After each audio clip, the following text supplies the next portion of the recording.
మండలంలోని ఉట్పల్లి గ్రామంలో సకాలంలో వర్షాలు కురిసి పంటలు సమృద్ధిగా పండాలని, రైతాంగం సుఖ సంతోషాలతో జీవించాలని కోరుతూ గ్రామస్తులు శుక్రవారం సంప్రదాయబద్ధంగా ప్రత్యేక పూజలు నిర్వహించారు.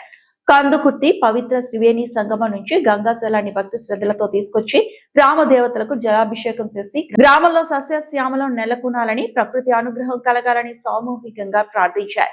ఈ కార్యక్రమంలో తిరుమలేష్, వినోద్ నాయక్, సుమన్, సురేష్ బాబు, రాములు, శ్రీను, శంకర్, సోను, నాగేష్, గొల్లరాజు, నవీన్, సాయిలు, అజయ్ తో పాటు రైతులు, మహిళలు, యువకులు, గ్రామ పెద్దలు, గ్రామస్తులు పెద్ద సంఖ్యలో పాల్గొన్నారు.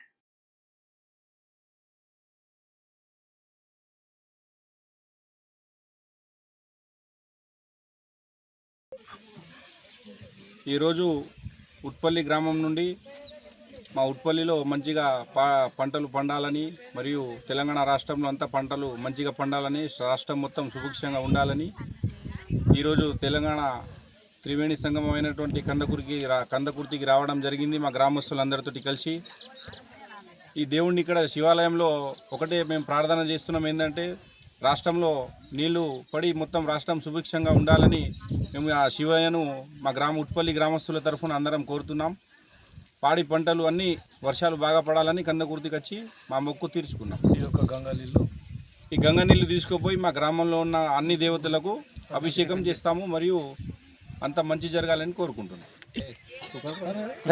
3 నదుల కలయిక గోదావరి, హరిద్ర, మంజీర, ఈ 3 నదుల కలయిక వల్ల ఇక్కడ త్రివేణి సంగమం ఏర్పడుతుంది.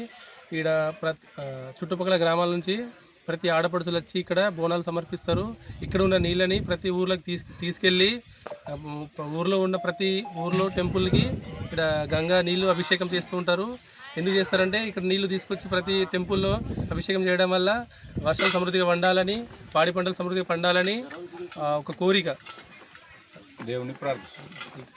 అది నిజామాబాద్ డిస్ట్రిక్ట్ బోధన్ మండలం ఉట్పల్లి గ్రామం నుండి ఇక్కడికి రావడం జరిగింది. మా ఊర్లో గత 2 నెలల నుంచి వర్షాలు పడక రైతులందరూ అల్లాడుతున్నారు. అలాగే ఇక్కడ పవిత్రత ఏంటంటే త్రివేణి సంగమం ఉండుట్ల ఇక్కడి గోదావరి జలాలు తీసుకెళ్ళి గ్రామంలోని అన్ని దేవమూర్తులకు, దేవి మూర్తులకు అన్ని అభిషేకం చేస్తే వర్షాలు పడతాయని మాకు చిన్నప్పటి నుంచి మాకు నమ్మకం, మా పెద్దల నుంచి కూడా మా వస్తున్న ఆనవాయితీ. అందు గురించే ఏదైతే ఎల్నియో ప్రభావం ఉందో ఆ ఎల్నియో ప్రభావం వల్ల వర్షాలు కురుస్తలేవు, పాడి పంటలు ఎండిపోయే దశకు వచ్చినాయి. అందు గురించి మా గ్రామస్తులతో కలిసి ఇక్కడ గోదావరి జలాలు తీసుకెళ్ళి దేవుళ్లకు అభిషేకం చేసి వర్షాలు పడాలని చెప్పేసి ఇక్కడ శివయ్యకు కూడా మొక్కుకోవడం జరిగింది.